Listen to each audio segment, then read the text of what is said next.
നമ്മൾ തലസ്ഥാനത്ത് ഗുണ്ടകളുടെയും ബാറുകളുടെയും പോലീസുകാരുടെയൊക്കെ കഥ ഇങ്ങനെ പറഞ്ഞുകൊണ്ടേയിരിക്കുകയാണ്. അപ്പോൾ ബാർമാൻ എന്ന് പറയുന്ന പുസ്തകത്തിൻ്റെ പശ്ചാത്തലത്തിലാണ് ഇതെല്ലാം പറഞ്ഞത്.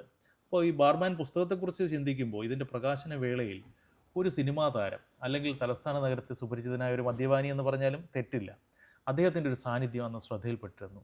എന്തായിരുന്നു അതിൻ്റെ ഒരു സാഹചര്യം? അല്ല, അതിനകത്ത് മദ്യപാനി എന്ന് പറഞ്ഞുകൂടാ. മദ്യഷാപ്പിൽ വരുന്ന അല്ലെങ്കിൽ സന്ദർശകനായിരുന്ന ഒരാളെന്ന് വേണമെങ്കിൽ പറയാം. അദ്ദേഹം ഒരു ചുമട്ടുതൊഴിലാളിയായിരുന്നു. തിരുവനന്തപുരം നഗരത്തിലെ ഏറ്റവും പ്രധാനപ്പെട്ട കേന്ദ്രത്തിലെ ഒരു ചുമട്ടുതൊഴിലാളിയായിരുന്നു അദ്ദേഹം. അരിസ്റ്റോ സുരേഷിൻ്റെ സാന്നിധ്യം എന്ന് പറയുമ്പോൾ, അരിസ്റ്റോ സുരേഷ് ജോലി ചെയ്തിരുന്ന ആ സ്ഥലത്ത് ഞാൻ പ്രവർത്തിച്ചിരുന്ന ഒരു സ്ഥാപനമുണ്ട്. അക്കാലത്ത് ഞാൻ പ്രവർത്തിച്ചിരുന്ന അവിടെയാണ്. അപ്പോൾ അരിസ്റ്റോ സുരേഷ് ഈ യൂണിയൻ പ്രവർത്തനം പോലെ തന്നെ ഞാൻ തന്നെ പറയാതെ തന്നെ അരിസ്റ്റോ സുരേഷ് പല തരം മോശപ്പെട്ട ചില സംഗതികളിൽ ഏർപ്പെട്ടിരുന്നു എന്ന് അയാൾ തന്നെ പറയാറുണ്ടല്ലോ. അയാൾ തന്നെ പല ആവർത്തി പറയുന്നുണ്ട്. അങ്ങനെ ജീവിച്ചിരുന്ന ഒരു കാലത്ത് അരിസ്റ്റോ സുരേഷ് മോശമല്ലാത്ത തരത്തിലൊരു ശല്യക്കാരനായിരുന്നു ബാർ ഹോട്ടലിൽ. ഇദ്ദേഹം പാട്ടൊക്കെ പാടുന്നത് ഈ പാട്ട് നിരന്തരം പാടുന്നത്, ഈ പാട്ട് നമ്മൾ മുത്തേ പൊന്നെ പിണങ്ങല്ലേ എന്ന് തുടങ്ങുന്ന പാട്ടുകളുടെയൊക്കെ ഉത്ഭവം ഒരുപക്ഷെ ബാർ ഹോട്ടലിൽ നിന്നാണ്, നമ്മുടെ അവിടുത്തെ ബാർ ഹോട്ടലിൽ നിന്നാണെന്ന് വേണമെങ്കിൽ പറയാം. അപ്പോൾ ഇത് പരിസരവാസികൾക്ക്, ചിലപ്പോൾ പരിസരത്തിരിക്കുന്ന ആളുകൾക്ക്, അവർക്ക് ചിലപ്പോൾ അത് ചിലപ്പോൾ ഇതിനോട് താല്പര്യം ഉണ്ടാവുകയും, ലേശമല്ല വളരെ കാര്യമായി ഇത് അസഹനീയമായി പോകുമ്പോഴത്തേക്ക് അവർക്ക് അത്തരത്തിൽ ചില പ്രശ്നങ്ങൾ വരുമ്പോഴത്തേക്ക് അരിസ്റ്റോ സുരേഷ് ആയി ചില സംഘർഷങ്ങളൊക്കെ ഉണ്ടാവുകയൊക്കെ ചെയ്യും. ബാറിൽ വന്നിരുന്ന പാടുകയാണ്. അല്ല, കൂട്ടത്തിൽ സുഹൃത്തുക്കളൊക്കെ കിട്ടുമല്ലോ. ബാറിനകത്ത് സുഹൃത്തുക്കളെ കിട്ടുക, ഒരു പാട്ടുകാരന് സുഹൃത്തുക്കളെ കിട്ടുക വളരെ എളുപ്പമാണല്ലോ. അപ്പോൾ ആ പ്രദേശത്ത് തന്നെ താമസിച്ചിരുന്ന ഒരു പ്രധാനപ്പെട്ട ഒരു ഗായകൻ, അദ്ദേഹവും എങ്ങുമെത്തില്ല, ഞാൻ ഈ ഇതിനകത്ത് മുഹമ്മദ് റാഫിയുടെ ആരാധകനായ ഒരു പാട്ടുകാരനെ പറയുന്നുണ്ട്. അയാൾ അവസാനം തൊണ്ടയിൽ ക്യാൻസർ വന്ന് മരിച്ചു എന്ന് പറയുന്ന ഒരാൾ യഥാർത്ഥത്തിൽ ഞാൻ കണ്ടിട്ടുള്ള ബാറുകളിൽ കണ്ടിട്ടുള്ള ഒരു മനുഷ്യനാണ്. അയാൾ ജീവിതത്തിൽ വേറെ ഒന്നും ആഗ്രഹിക്കാത്ത, 24 മണിക്കൂറും മുഹമ്മദ് റാഫിയുടെ പാട്ട് കേൾക്കുന്ന, മുഹമ്മദ് റാഫിയെ കാണാൻ വേണ്ടിയിട്ട് ബോംബെയിലേക്ക് യാത്ര ചെയ്ത് റാഫിയുടെ വീട് സന്ദർശിച്ചു. റാഫിയെ കാണാൻ പറ്റിയില്ല. റാഫിയുടെ മക്കൾ അദ്ദേഹത്തിന് ഒരു മൊമെൻ്റോ കൊടുത്ത് കൊണ്ടുവന്ന ഒരു മനുഷ്യനാണ് അദ്ദേഹം. എപ്പോഴും അദ്ദേഹം ഈ കമ്പാരിസണും പറയും. യേശുദാസ് പാടുമ്പം അനുനാസികമാണെന്നും മറ്റേ അദ്ദേഹം ഹൃദയം കൊണ്ട് പാടുകയാണെന്നും പറയുന്നതിന് ഒരുപാട് ഉദാഹരണം. അപ്പോൾ ഇതൊരു സ്വതോകരണ പ്രഭാഷണം തന്നെയാണ് ബാറുകളിൽ ഇയാൾ നടത്തിക്കൊണ്ടിരുന്നത്.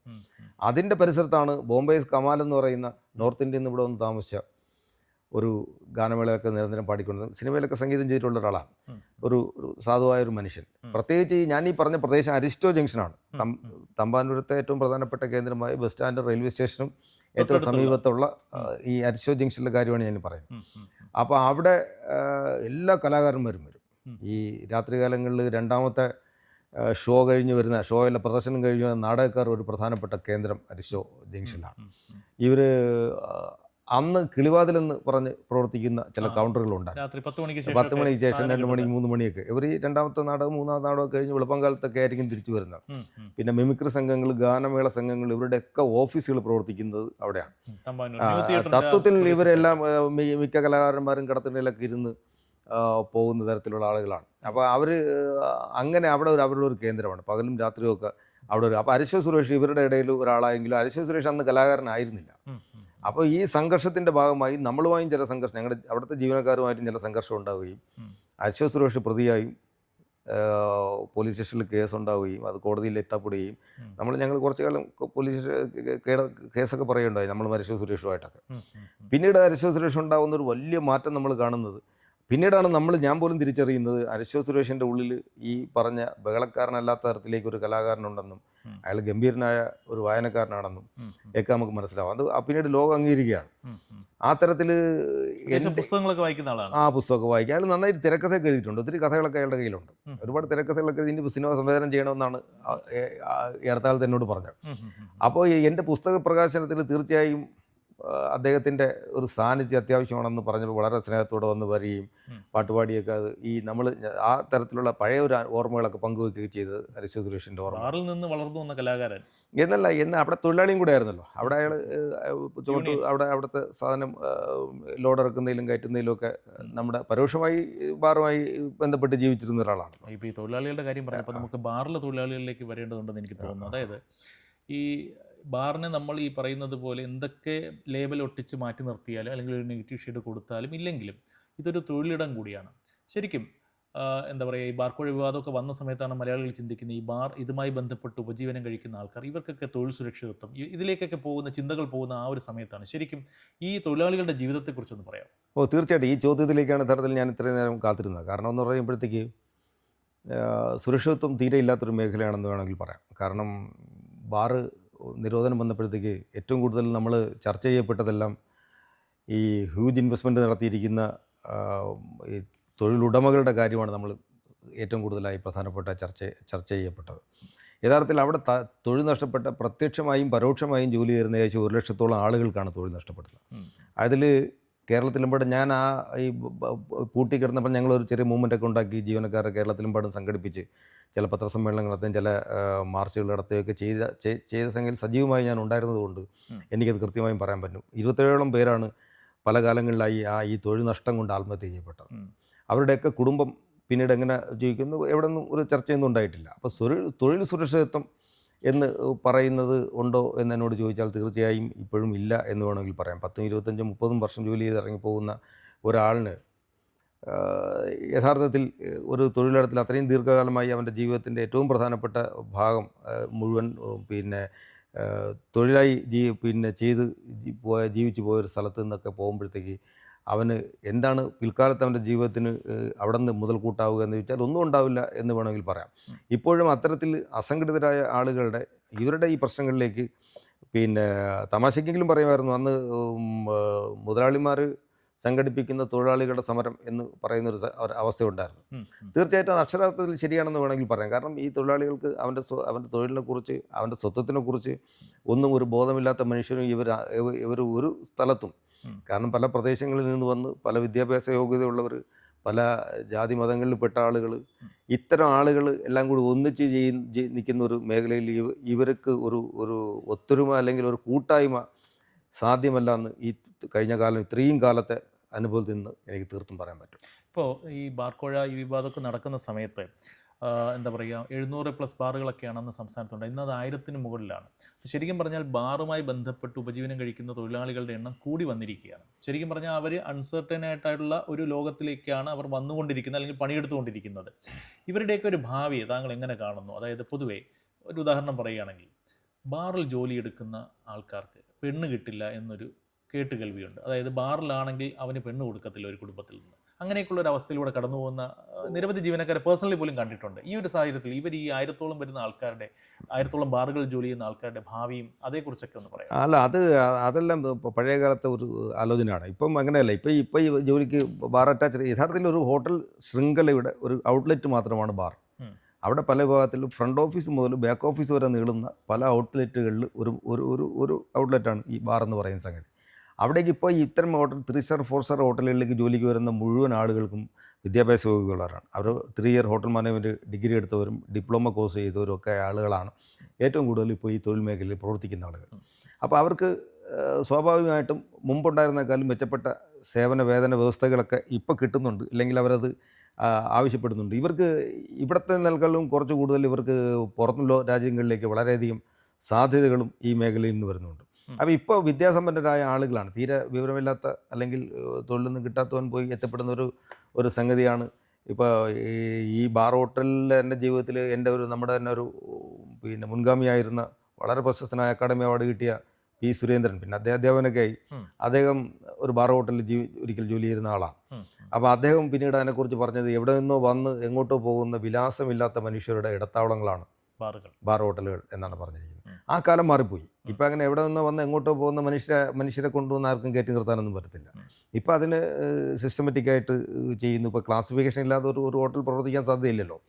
മിനിമം 3 സ്റ്റാർ ഹോട്ടലിൽ മാത്രം 3 സ്റ്റാർ ഉണ്ടെങ്കിൽ മാത്രമേ ഒരു ബാർ ലൈസൻസ് അനുവദിക്കുന്നുള്ളൂ കേരളത്തിൽ, കുറഞ്ഞ പക്ഷം. മറ്റ് സംസ്ഥാനങ്ങളുടെ കാര്യത്തിലൊക്കെ വ്യത്യസ്തമുണ്ടെങ്കിൽ പോലും. അപ്പോൾ അതുകൊണ്ട് അവിടെ വരുന്ന ആളുകളും ക്വാളിഫൈഡ് ആയ ചെറുപ്പക്കാരായതുകൊണ്ട് ഞാൻ ഈ പറഞ്ഞ വലിയൊരു വ്യത്യാസമുണ്ട്. പ്രശ്നങ്ങൾ ഞാൻ പറഞ്ഞില്ലേ, സുരക്ഷിതത്വത്തിൻ്റെ കാര്യമൊക്കെ ഇപ്പോൾ ഇന്ന് രാവിലെ വന്നാൽ അവന് തൊഴിലുണ്ടോ ഇല്ല എന്നൊന്നും പറയാനുള്ള കാര്യത്തിൽ അത്തരത്തിലൊരു സുരക്ഷിതത്വമൊന്നുമില്ല. പഴയതുപോലെ ചീത്തപ്പേരൊന്നുമില്ല. ചീത്തപ്പേരില്ല. അതുകൊണ്ട് ഈ പുതിയ തലമുറ ഇതിലേക്ക് വരുന്നുണ്ട്. ബാർ ടെൻഡേഴ്സ് ഇന്നലെ തന്നെ കൊല്ലത്തുനിന്ന് എന്നെ വിളിച്ച അവിടുത്തെ ഒരു ബാർ ഹോട്ടൽ അസോസിയേഷൻകാർ അവർ ബാർ ടെൻഡറിങ് പഠിപ്പിക്കുന്ന ഒരു കോഴ്സ് തുടങ്ങാൻ പോവുകയാണ്. കാരണം ഇതെങ്ങനെ കലാപരമായി മദ്യം വിളമ്പി കൊടുക്കാം എന്ന് പറയുന്ന പഠിക്കുന്നൊരു കാര്യമാണ്. അത് മോക്ടെയിലും കോക്ടെയിലും ഒക്കെ മിക്സിംഗ് ഉൾപ്പെടെയുള്ള സംഗതികൾ പഠിക്കണം. ബാർടെൻഡർ എന്നൊരു കലയും കൂടിയാണ്. അതെങ്ങനെയാണത് അത് പിന്നെ വളരെ നന്നായി പ്രസൻറ്റ് ചെയ്യാൻ പറ്റുന്ന എന്ന തരത്തിലേക്ക് കൺസെപ്റ്റുകൾ മാറുകയാണ്. അപ്പോൾ അങ്ങനെ വരുന്നത് കൊണ്ട് ആ മേഖലയിലേക്ക് ഒരുപാട് ആളുകൾ ആകർഷ്ടരാകുന്നുണ്ട് എന്നുള്ളത് ആണ് ഞാൻ മനസ്സിലാക്കുന്നത്. മനസ്സിലായി. ഇപ്പോൾ ബാർമാൻ എന്ന് പറയുന്ന പുസ്തകത്തിലേക്ക് വന്നു കഴിഞ്ഞാൽ നമ്മൾ ഇതിനകത്ത് കാണുന്നത് ബാർ ജീവനക്കാർ കാണുന്നുണ്ട്, ഗുണ്ടകൾ കാണുന്നുണ്ട്, അല്ലെങ്കിൽ പോലീസുകാരെ കാണുന്നുണ്ട്, താങ്കൾ തന്നെ പറഞ്ഞ പോലെ കവികൾ, അല്ലെങ്കിൽ ബാറിൽ നിന്ന് കലാകാരന്മാരായി മാറിയ ഈവൻ സിനിമാക്കാർ പോലും ആയ ആൾക്കാരെ കുറിച്ചൊക്കെ ഇതിൽ പറയുന്നുണ്ട്. പറയാൻ ബാക്കി വെച്ച് എന്തെങ്കിലും ഉണ്ടോ? അതായത് ഇന്ന ഒരു കാറ്റഗറി അല്ലെങ്കിൽ ഇന്ന ഒരു വ്യക്തിയെക്കുറിച്ച് എനിക്ക് പറയാനുണ്ടായിരുന്നു, പക്ഷെ പറയാൻ സ്ഥലം കിട്ടിയില്ല അല്ലെങ്കിൽ സമയം കിട്ടിയില്ല.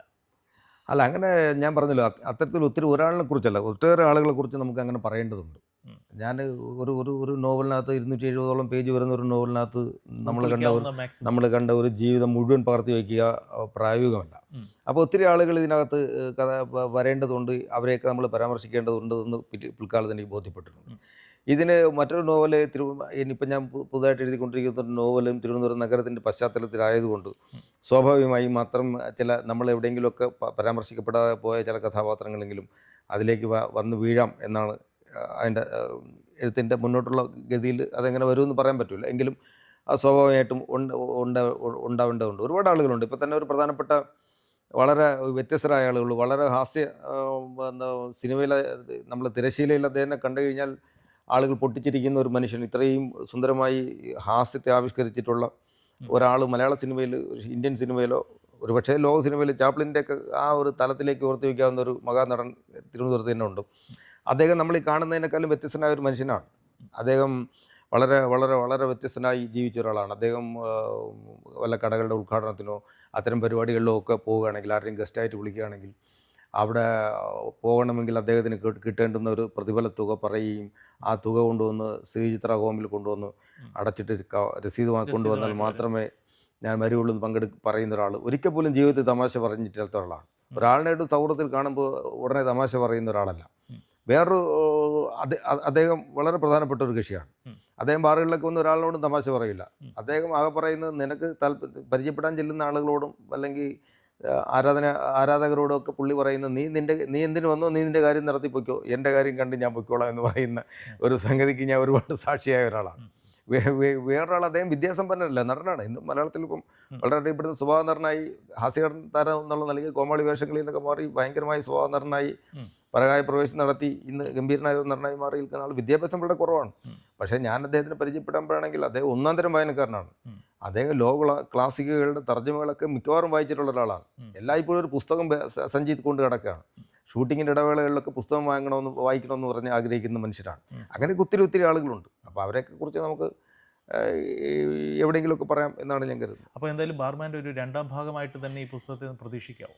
അല്ല, അങ്ങനെ രണ്ടാം ഭാഗം എന്ന് പറയാൻ പറ്റുമെന്ന് തോന്നുന്നല്ല. അങ്ങനെ ഒരു രണ്ടാം ഭാഗം ഇല്ല. പക്ഷേ തിരുവനന്തപുരം നഗരം എല്ലാ കാലത്തും നമുക്ക് കഥകളുടെ വിളനിലമാണ്. നമ്മൾ കാണുന്ന ഒരു സംഗതി. പിന്നെ ഞാൻ ജനിച്ച് വളർന്ന് ജീവിച്ച സ്ഥലം എന്ന് പറഞ്ഞാൽ ഒന്നാം തരം മണ്ണും പിന്നെ മഴയും നിലാവും നാട്ടിടവഴികളൊക്കെ ഉള്ള ഒരു പശ്ചാത്തലത്തിലാണ് ഞാൻ ജീവിച്ചത്.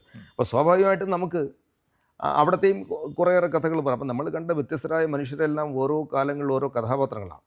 അപ്പോൾ ഇവരെയൊക്കെ കുറിച്ച് നമുക്ക് എവിടെയെങ്കിലുമൊക്കെ പറയാൻ പറ്റണം എന്നാണ് ഞാൻ വിചാരിക്കുന്നത്. ഞാനൊരു 10-15 വർഷക്കാലം ഈ എഴുതാൻ പറ്റാതെ പോയ ചില കാര്യങ്ങളെങ്കിലും ഇനിയുള്ള കാലത്ത് എഴുതണം എന്നൊരാഗ്രഹമുണ്ട്. അത് എത്രമാത്രം സാധ്യമാവുമെന്ന് അറിയില്ല. അതിനുള്ള പരിശ്രമത്തിലാണ്. ഏതായാലും പുതിയ പുസ്തകം വരട്ടെ, നമ്മൾ കാത്തിരിക്കുന്നു. സന്തോഷം. കൂടുതൽ വാർത്തകളും വിശേഷങ്ങളും നേരിട്ട് ലഭിക്കാൻ ജനങ്ങളിൽ നിന്ന് ജനങ്ങളിലേക്ക് ജനഭൂമി ന്യൂസ് സബ്സ്ക്രൈബ് ചെയ്യൂ. ബെൽ ബട്ടൺ അമർത്താനും മറക്കരുത്.